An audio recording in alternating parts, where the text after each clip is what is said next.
A year ago, I was sitting in the El Fornallo Carmel restaurant, sipping wine, thinking, why aren't more people here?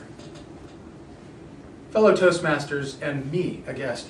I'd like to take you back to that point and ask you if you ever thought of putting together an event that included more people than just what you see in this room. That was my quandary 12 months ago. And I actually figured that I needed to do what it took to get more people to the Holiday Table Topics party. Now last year it was held in a restaurant in Carmel. And it only involved 3 clubs out of our entire area: Bayview, Peninsula Pros, and Planet Orb. And I kept thinking to myself, how can I reach out to other clubs, to other areas?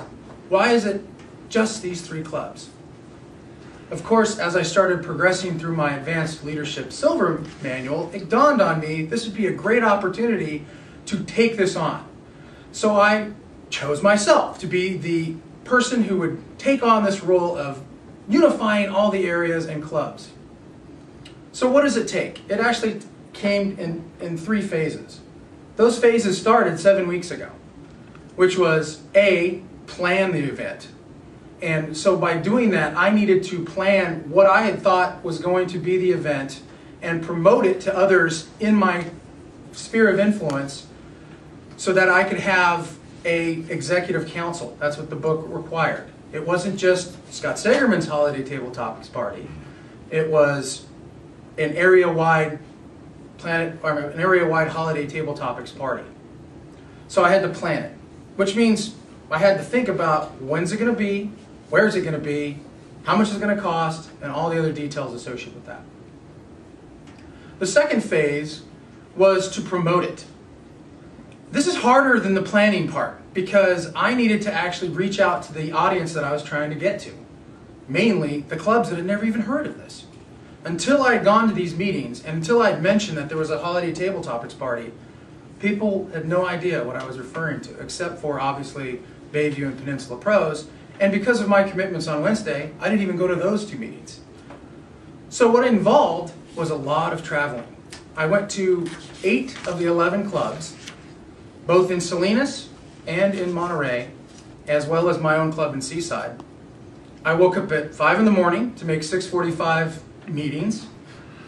I basically killed all my lunches to go to lunch meetings on Monday in Salinas, Tuesday in Monterey, Thursday in Salinas, and Friday here on campus. Now luckily I have a badge, so I don't have too much of a gate issue, but what I've realized is that there are a lot of clubs, a lot of different mentalities. I've had to listen to over 60 speeches in the 3 weeks that I've gone around to all the clubs. I've heard over 50 vocabulary words. So it is a good thing to be the kind of person that walks around and listens to all the meetings. I've also won 7 Table Topics Awards. I've won 2 Guest Speaker Awards, and Most Improved, which I found to be interesting. I'm not sure how you get that, especially if you've never talked at a club before. The third thing was to pursue. The third phase being the pursuing. And I'm not even getting to the phase where we actually have to do the party, which happens 3 weeks from yesterday. I'm just talking about setup of planning, promoting, and pursuing to make sure that the monies and the numbers are there so that I can tell the motel, here's how many people are going to be at our party come December 9th. Pursuing is very difficult. If you're not a Toastmaster, this is hard. This is selling a product that a lot of people don't know what they're paying for. So I had to go to the clubs and explain. It's going to be an evening where you're going to have a buffet of either salmon or chicken. You're also going to meet other Toastmasters from other walks of life. And there's going to be a gift exchange, which is going to be done in Toastmaster fashion. People thought, well, what does that mean? What does a Toastmaster, I'm using my air quotes, what's a Toastmaster gift exchange look like? Well, there won't be a bell, I can tell you that. But there might be a timing light because we do not want people talking about their gifts for lengthy times because there is at least 30 of us, and that could take a long time, and I only have 4 hours in the motel. So you will see a timing light, you will see head-to-head table topics conversations where 2 individuals will want the same product. And you, the audience, get to determine who gets that product. So I had to explain that to all the clubs. And then they had to explain, why does it cost $35 per person? And go through the details of that. Because I wanted to make sure it was at an event that everybody knew how to get to. I wanted to make sure that it was a stylish event, that we were going to do it in a manner that was professional. Because if Toastmasters do show up to this event, I want them coming back next year. My goal, my vision, was to actually get one person from every club, all 11 of them, in Area A1 and A2. Now, I didn't include the Soledad prison, and I'm sorry for that, but I think they're a little busy. Yeah.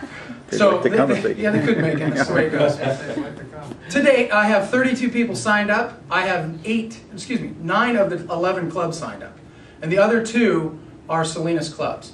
And so what I've realized is that maybe I bit off a little bit more than I can chew, but at least I've laid the groundwork to possibly think about it for next year. And so hopefully whoever takes on my task of trying to run the meeting next year, whoever wants to gain their distinguished Toastmaster by becoming the head of the table topics party, can listen and do what I did and follow some of the lessons learned that I've had. So again, any party that you ever do, you have to plan it, you got to promote it, and you got to pursue it. Do those 3 things, and you got one more P, a perfect party. Mm-hmm. Thank you, Mr. President.